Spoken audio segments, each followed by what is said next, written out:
On va parler de France TV. Eh oui, ça faisait longtemps. Non, pas du tout. Et je me sers de cette vidéo au passage pour faire un teasing du live à l'heure où précise où sort cette vidéo à 20h le mardi 23 décembre. Eh bien, dans une heure, on sera en live, voilà, à partir de 21h pour débriefer du passage de Charles Aloncle, vous savez, le député UDR en charge de la commission, enfin, il est rapporteur de la commission d'enquête sur l'audiovisuel public à l'Assemblée nationale. Et donc, il est passé sur la chaîne des Incorrectibles. Un truc très intéressant dans une interview d'1 h 30 où il balance absolument tout sur France TV, c'est assez incroyable. Donc on regardera tout ça, on analysera tout ça et justement dans cette vidéo, eh bien je vais vous faire un court teasing puisque on va regarder quelques extraits de son passage et en même temps, eh bien tout simplement c'est des extraits donc qui sont sortis de l'interview, des trucs très intéressants et puis au passage on apprend que le président de la commission d'enquête sur l'audiovisuel public a annoncé suspendre les auditions jusqu'en janvier apparemment parce que selon lui les règles qu'il avait fixées sur la commission d'enquête n'ont pas été respectées. Bref, on en parlera en fin de vidéo. On va écouter les quelques passages de Charles Aloncle avant le live du coup de tout à l'heure, n'est-ce pas? Et si vous regardez cette vidéo le 24, eh bien je vous souhaite pour ce soir un joyeux Noël, mais voilà, vous aurez le live en rediff normalement. Je pense, je vais parler au conditionnel, que Nagui est la personne sur les 10 dernières années en France qui s'est le plus enrichi sur l'argent public. Voilà, donc ici on apprend dans un truc très intéressant que Nagui, vous savez le présentateur de France 2, de N'oubliez pas les paroles, etc., eh bien que c'est limite la personne tout simplement qui s'est la plus enrichie grâce à l'argent public, et ça se compte, attention, en centaines de millions d'euros, messieurs, dames. Et si vous ne me croyez pas, il y avait un article déjà qui a été sorti par Mediapart il y a 5 ans, en 2020, à un moment où France TV renouvelait le contrat avec Nagui, et on avait appris que déjà, il avait un contrat sur plusieurs années, 3-4 ans, à plus de 100 millions d'euros, et c'est de l'argent public. Devant n'importe quel patron Avec les publicitaires et tout, on est d'accord, mais quand même. d'entreprise publique, devant n'importe quel ministre ou président de la République, n'importe quel haut fonctionnaire, je pense qu'en France, Nagui est la personne sur les 10 dernières années qui s'est le plus enrichi sur l'argent public. Nagui, paraît-il, dispose d'un certain nombre de contrats avec France Télévisions notamment. Il produit nombre d'émissions, des jeux. Il faut quand même savoir que les jeux sont les émissions et les grilles les plus rentables parce que, pour donner aussi un peu de perspective à ceux qui nous écoutent, un jeu n'est pas soumis à l'actualité.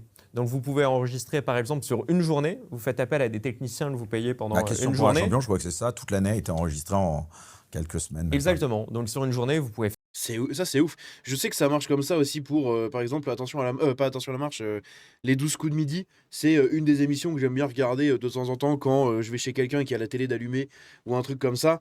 Et que même deux fois je regardais, c'est l'un des rares trucs en fait que je regardais à la télé. Tout simplement, ça c'est pareil, en fait, ils enregistrent énormément d'épisodes et tout.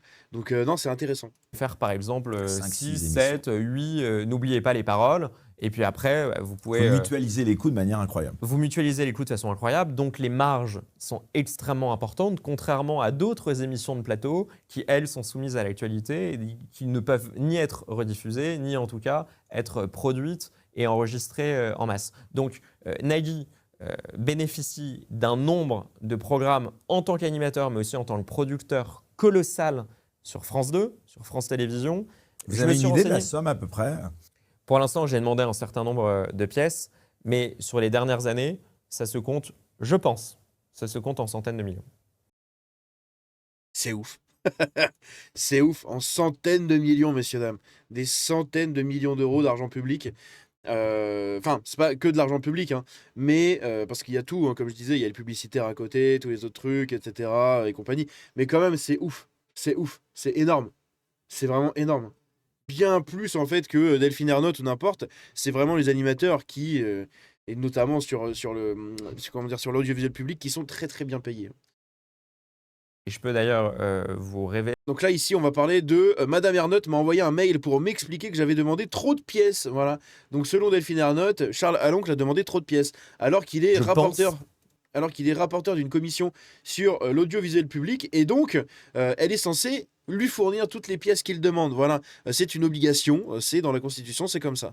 Et vous indiquer que Madame Ernotte m'a envoyé un mail pour m'expliquer que j'avais demandé trop de pièces. et que certaines pièces, elle est jugée trop Mais personnelle elle en a le ou droit. confidentielle. J'ai le droit de demander toutes les pièces qui concernent l'Arcom, France Télévisions, Radio France, le périmètre de cette commission d'enquête. Et elle est Donc, tenue de vous les produire. elle est celle-là. tenue de me les produire. Et si je n'ai pas ces pièces, si certaines manquent, je ne me priverai pas d'exécuter ce pouvoir de contrôle sur place. Je me déplacerai dans les locaux de France Télévisions pour les exiger, peut-être aussi dans les locaux de l'Arcom. Pour l'instant, vous voyez, je n'ai pas envie de transformer cette commission en espèce de scène politique. Je fais les choses dans l'ordre, je suis poli, je suis honnête. C'est-à-dire que vous J'ai auriez demandé dans les cette faits liste. droit d'arriver et d'aller dans le bureau de Madame Ernotte et sur son ordinateur pour regarder ses mails pro. Absolument. Dans les faits, je peux effectuer ce contrôle-là. Je n'ai pas besoin d'ailleurs de prévenir. Ça, c'est ouf aussi. C'est incroyable. En gros, c'est vraiment la maréchaussée. Il peut débouler à n'importe quel moment, dire bon, allez hop, ouvre-moi ton ordi, je veux consulter tes mails. Et paf, l'autre, elle est obligée de lui ouvrir son ordi et de consulter les mails. Évidemment, c'est pas le but non plus, hein, parce que ça fait très, très instrumentalisation, pardon. Mais dans les faits, il a le droit. Il a le droit. Et c'est incroyable. Je pensais pas que ça allait jusque-là, en fait, mais si. Ici, on a un autre extrait, du coup, qui a été sorti. François Hollande a refusé d'être auditionné. Très intéressant. Il y en a une qui a refusé. Ça, pareil, c'est quand même inédit. Déjà, je comprends pas comment tu peux refuser d'être auditionné dans une commission d'enquête de l'Assemblée nationale. C'est quand même le truc qui est au-dessus, quoi. Et tu peux refuser de dire ah non, j'ai pas envie. Quoi? En tout cas, c'est très rare. Qui est-ce? J'avais demandé de convoquer François Hollande au titre d'ancien président de la République, puisque nous avons appris lors d'une précédente commission d'enquête que François Hollande, qui lui-même avait juré main sur le cœur lors de son débat face à Nicolas Sarkozy en 2012 aux élections présidentielles, il avait juré main sur le cœur que lui, président de la République, il ne se mêlerait pas au processus de nomination, de désignation de la présidence, par exemple, de France Télévisions. Et il avait provoqué une loi qui a donné les pleins pouvoirs au CSA devenu Arcom pour s'occuper de la nomination, de la désignation de la présidence, notamment de France Télévisions. On a appris dans une précédente commission d'enquête, par la voix du président du CSA en 2015 de l'époque, qui était chargé de nommer pour la première fois Delphine Ernotte, on a appris que François Hollande aurait effectué des pressions, des tentatives d'influence sur ce président du CSA de l'époque, pour éliminer ou désavantager des candidats concurrents de Delphine Ernotte en 2015. Est-ce que vraiment ça étonne des gens ou pas? Moi, ça m'étonne même pas du tout, hein, pas du tout. Mais c'est quand même assez marrant de voir qu'au final, ceux qui ont toujours les grands discours, derrière finissent par être les mêmes crevards, hein, en boucle. Tu tournes en rond sur les mêmes crevards et les mêmes escrocs, comme d'habitude. C'est assez dingue. Ici, on a un autre extrait. Les auditions de Thomas Legrand et Patrick Cohen, où Charles Alonc nous dit « J'ai trouvé leur défense lunaire ». Et oui, on en avait parlé, j'en ai fait une vidéo sur leurs auditions.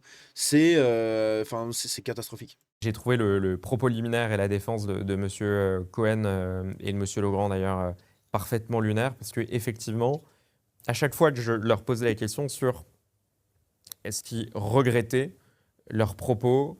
Donc, je rappelle le contexte. Ils ont été surpris dans un café avec des cadres du Parti socialiste. Et il y a une phrase qui a été sortie notamment, qui était pour les élections municipales à Paris, avec Patrick, on fera ce qu'il faut pour Dati. L'air de dire, on mettra nos moyens à disposition, notamment les antennes du service public, pour discréditer la candidature de Rachida Dati. C'était le sous-texte, je pense. Tout en favorisant la candidature de Glucksmann pour les présidentielles derrière. Ne pas me tromper quand je vous dis ça. Et j'ai été particulièrement surpris parce que j'étais persuadé que Patrick Cohen et Thomas Legrand, lorsque je les auditionnerais à l'Assemblée nationale, allaient faire amende honorable ou allaient nous dire à minima, c'était une maladresse. Ou Thomas Legrand n'aurait probablement pas dû dire ça. Si c'était à refaire, on ne le referait pas. Et ouais, si c'était à refaire, on ne le referait pas, mais eux, si c'était à refaire, ils le referaient 100 fois. Hein. Rien à foutre. Hein. Ils en ont strictement rien à foutre. Pourquoi? Parce qu'ils savent qu'ils sont en impunité. Encore une fois, c'est ce que je disais dans ma vidéo. Ils savent que rien ne va leur arriver. À la limite, ils vont juste être disjonctés de leur petit poste, comme Thomas Legrand, qui va être dégagé de France Inter, mais il sera recalé dans un placard un peu caché, où il pourra finir sa petite carrière dans le service public. Tout va bien, il sera un peu à l'abri.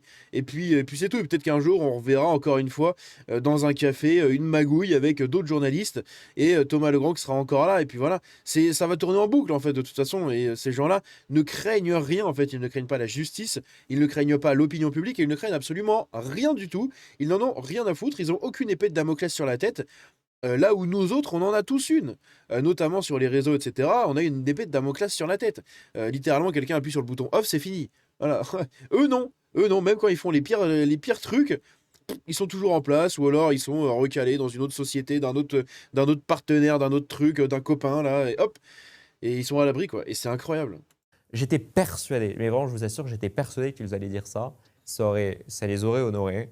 Ça aurait honoré la fonction de journaliste. Et Oui, mais encore faudrait-il qu'ils aient de l'honneur déjà à la base. Le problème étant qu'ils n'en ont pas. Voilà, ils n'ont pas d'honneur, ils n'ont pas de race, ils n'ont pas de dignité, ils n'ont rien du tout. Ce sont des rats d'extrême gauche, des rats de communistes.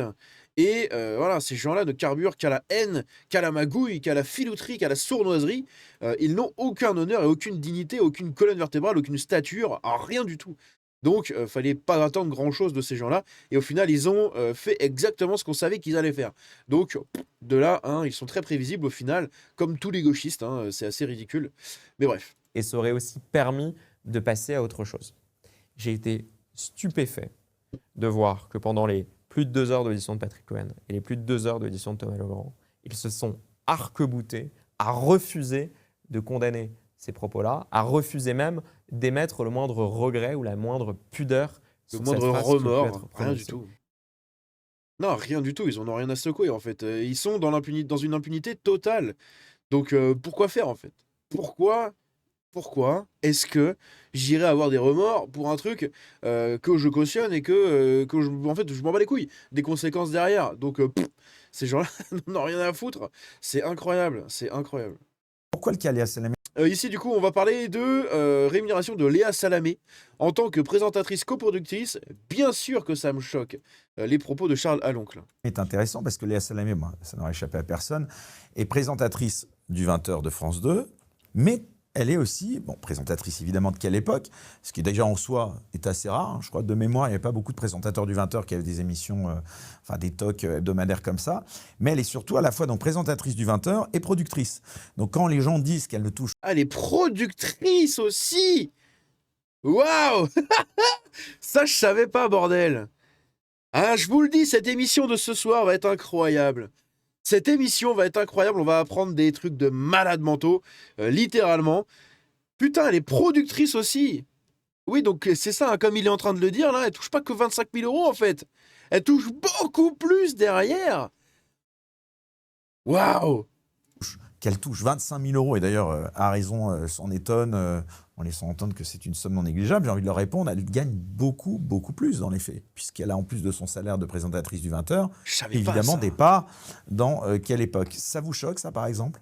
Et ça me choque, bien sûr que ça me choque. Et je ne suis pas le seul, puisque la Cour des comptes, dans ses derniers rapports, exprimait une injonction, celle d'arrêter ces doubles salaires d'animateurs-producteurs. C'est la raison d'ailleurs qui a poussé lors d'une mission parlementaire dans les... Ah, mais vous vous rendez compte, c'est scandaleux. C'est scandaleux, ils sont là, hein. Il est là le trou des 80 millions à l'année, là. Il est là le trou, hein. Avec tous ces présentateurs comme Nagui qui touchent un salaire d'animateur et un salaire de producteur, que ça se fasse, parce que ça se fait beaucoup dans la scène privée. Par exemple, Hanouna, c'est exactement comme ça qu'il marche, mais lui c'est privé, donc je m'en bats les couilles. Hein, il fait ce qu'il veut avec sa thune, et derrière, Bolloré fait ce qu'il veut avec sa thune aussi, quand il le finançait par exemple sur C8. Ils font absolument ce qu'ils veulent, j'en ai rien à secouer, c'est pas ma thune, d'accord? C'est pas mon argent. En plus, j'ai pas Canal Satellite, j'ai rien, donc je m'en bats les couilles. Mais par contre, derrière, quand c'est notre argent qu'on nous ponctionne de manière obligatoire, quand même un montant assez important, hein, c'est quand même 135, 140 €, là, 137 € je crois. Admettons 140 € à l'année, c'est quand même énorme. 140 € à l'année, c'est dingue quand même. C'est fou, ça fait plus de 11 € par mois. 11 € par mois, ça paye un abonnement pour une plateforme de diffusion, de streaming ou je ne sais quoi. Et c'est quand même important pour beaucoup de gens, 11 € par mois. Il y a quand même une grosse partie de la population qui est à 10-20 € à la fin du mois près. Hein. Donc quand on leur prend 100 € par mois, comme ça, comme des crevards, pour financer un truc qui ne sert à rien, et qu'en plus on paye un salaire de quelqu'un, puis on lui repaye un autre salaire et un autre chiffre d'affaires dans sa société de production, et dans laquelle ces gens-là qui se disent de gauche, pour la redistribution de l'argent, etc., ne se payent qu'en dividendes et font des magouilles dans tous les sens pour optimiser leur putain d'argent, c'est quand même un truc de dingue. Donc moi, j'ai aucun problème avec les gens qui gagnent beaucoup d'argent, tant mieux, il en faut. Mais quand c'est notre argent qu'on nous ponctionne de manière totalement obligatoire et forcée, non. Hein, quand c'est là, on vient tirer les 3 pièces qui restent dans ma poche à la fin du mois pour payer ces gens-là, c'est catastrophique. Hein. Littéralement, c'est catastrophique en fait. Et je savais pas du tout qu'elle était productrice de son émission, enfin du 20h et de son émission à côté. C'est waouh. Ah, on comprend pourquoi elle a été mise en place au 20h du coup. Ouais, c'est assez logique au final. Les années 90, à la démission de Jean-Pierre Elkabbach, qui était l'un des Et on comprend surtout pourquoi elle est maintenue quand bien même elle fait des scores de merde. Et quand elle est remplacée par un autre gars, l'audience remonte direct. C'est bizarre, hein. C'est bizarre. Mais quand elle arrive, hop, brrrt, ça redescend.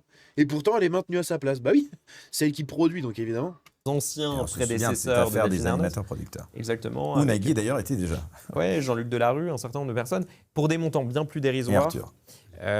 Pour des montants bien plus dérisoires, mais des faits similaires, Jean-Pierre Elkabbach avait dû démissionner suite à une mission d'information D'ailleurs, je parlementaire. crois que c'est Que ça, je savais pas non plus, j'avais pas l'information. C'est quand même assez dingue. Hein. Ici, on a un autre extrait assez intéressant. Media One est détenu en majorité par un fonds d'investissement américain. Donc Media One, société de production de Xavier Niel et Mathieu Pigas, pardon, où voilà, c'est de l'instrumentalisation de l'audiovisuel public pour porter des messages d'ultra-gauche, écologistes, socialistes, communistes, dont Mathieu Pigas ne se gêne pas en fait de revendiquer cette utilisation de ces médias, voilà, hein, et de sa société de production, notamment sur France 5, voilà, c'est dans l'air, etc. C'est fait avec du coup cette société-là.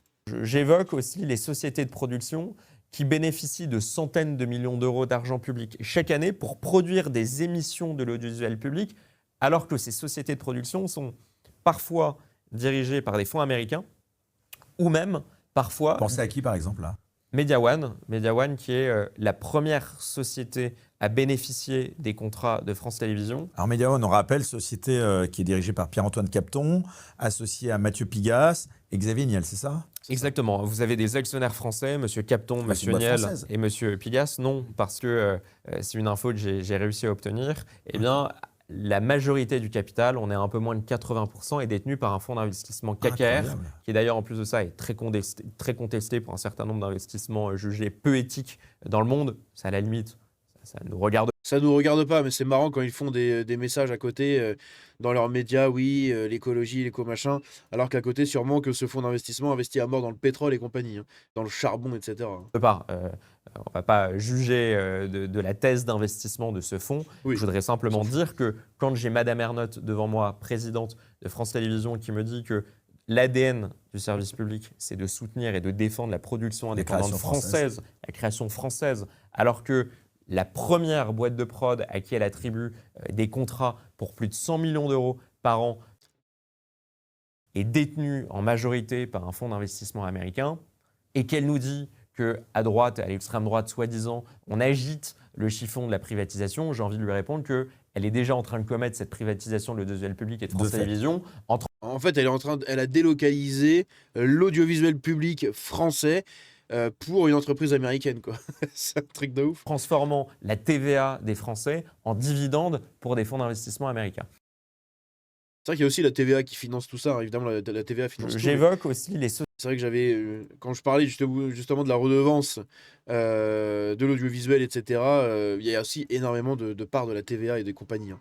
Bref, j'ai été étonné de cette procédure engagée contre le groupe Bolloré par France TV et Radio France, justement sur le procès de France TV contre le groupe Bolloré. J'ai été très étonné de cette procédure qui a été engagée contre le groupe Bolloré par Delphine Ernotte et les médias de l'audiovisuel public, et Sybille Veil, d'autant plus que j'ai appris le lendemain, mais comme vous, par la voix de la ministre de la Culture, que les tutelles, que l'État n'avait jamais été consulté, informé, ni n'avait approuvé cette procédure-là, alors qu'il y a une tutelle quand même qui permet de déterminer ce type de décision. Donc visiblement, vous voyez, ça pourrait s'apparenter à une forme de détournement d'argent public, quasiment à des fins personnelles, puisque ça alimente le procès et la défense de la personne de Madame Ernotte, qui politiquement continue à attaquer M. Bolloré et des chaînes concurrentes. Donc ce sont aussi des faits qui sont Vous graves. considérez qu'il y a Si un on parle acharnement anti-Bolloré de la part de France Télévisions? en tout cas, quand vous avez... C'est que c'est le plus gros concurrent aussi, hein, donc France TV n'aime pas ça. Hein. un tel conflit instrumentalisé et que vous avez une dirigeante de l'audiovisuel public qui continue à se commettre dans ce type de propos, et je fais la distinction d'ailleurs entre Sibylle Veil et Delphine Ernotte, quand on a posé la question à Sibylle Veil, patronne de Radio France, si elle approuvait les propos de Delphine Ernotte, CNews est une chaîne d'extrême droite, elle a eu beaucoup plus de recul, beaucoup plus de pudeur, et je crois qu'elle a dit « je ne voudrais pas travestir ses propos », mais elle a dit « moi je ne me permettrai pas de dire ça, ce n'est pas mon rôle, et j'ai envie de rester dans mon rôle ». Donc vous voyez qu'il y a une petite différence quand même. Merde, j'ai cliqué à côté, pardon. Les très les Français servent à autre chose qu'à sa mission et de son rôle. Donc je pense qu'il est temps de mettre fin à ça. Radio France, à l'égard, elle a dit « je ne voudrais pas travestir et j'ai envie de rester dans mon rôle ». Donc vous voyez qu'il y a une petite différence quand même qui est à faire et un désaveu aussi flagrant de la part de la patronne de Radio France à l'égard de la présidente de France Télévisions qui nous explique quand même en creux qu'elle est totalement sortie de sa mission et de son rôle. Donc je pense qu'il est temps de mettre fin à ça et il est temps aussi que l'argent des Français serve à autre chose qu'à alimenter un conflit politique et personnel de Madame Ernotte. Oui, là-dessus, je suis totalement d'accord. Totalement d'accord avec lui. Ici, Caroline Roux a reçu Mathieu Pigasse, actionnaire de Media One, dans l'émission politique de France 2. Caroline Roux, dans l'émission politique de France 2, heure de grande écoute, en direct, reçoit Mathieu Pigasse. Mathieu Pigasse, sans contradiction, sans personne venue débattre face à lui, qui nous explique pendant une vingtaine de minutes que le Rassemblement national est un parti qui pourchasse les homosexuels, un parti qui pourchasse les étrangers. À aucun moment, Caroline Roux, qui avait présenté au début de la séquence M. Pigasse comme un simple chef d'entreprise, n'a dit deux choses. La première, c'est que M. Pigasse était actionnaire de la société Media One qui produit nombre d'émissions du service public, notamment une émission sur France 5 qu'anime Caroline Roux. Et le deuxième point, donc il y a un lien en plus managérial quasiment direct, et le deuxième point, Caroline Roux n'a jamais jugé bon d'informer les téléspectateurs sur le fait que M. Pigasse avait été à la une de Libération quelques semaines auparavant pour expliquer qu'il mettrait tous les moyens à sa disposition, y compris d'ailleurs les moyens médiatiques, probablement aussi ceux du service public, pour lutter contre la droite radicale. Mais dans quel pays sommes-nous pour que sur une chaîne publique payée par nos impôts, on reçoive un catéchisme politique à une heure de grande écoute de l'un des manias médiatiques qui, en plus de ça, s'enrichit à hauteur de dizaines, voire centaines de millions d'euros chaque année sur les émissions du service public et sur le dos des Français. Et qui se dit, voilà, de gauche, la gauche des grandes valeurs et tout. Hein. C'est quand même assez incroyable à chaque fois. Hein. Ça promet en tout cas cette émission, dis donc, ça promet, hein. J'ai envie de tout écouter direct là, j'ai pas envie d'attendre ce soir. Ici on a un autre extrait du coup, traiter une rédaction d'extrême droite, c'est leur mettre une cible dans le dos. Je déplore cette sortie, notamment de Delphine Ernotte. Première sortie, première rupture par rapport à ses objectifs de neutralité, c'est celle de désigner, de mettre une cible dans le dos de toute une rédaction en les traitant d'extrême droite.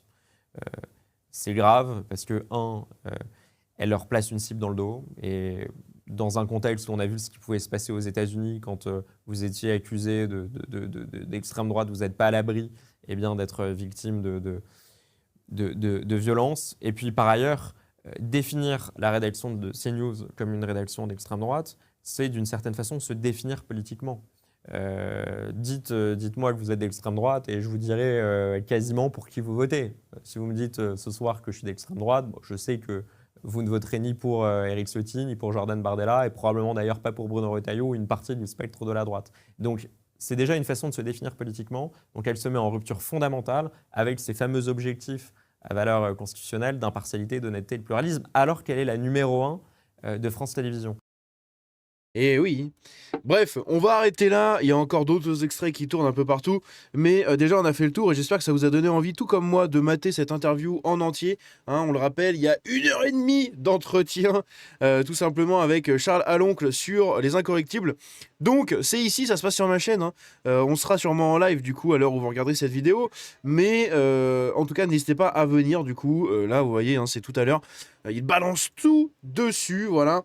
Et ça a l'air quand même très, très, très intéressant. Bref, n'hésitez pas à me dire ce que vous en pensez dans les commentaires. On se dit à la prochaine et à bientôt en live, n'est-ce pas? Ciao!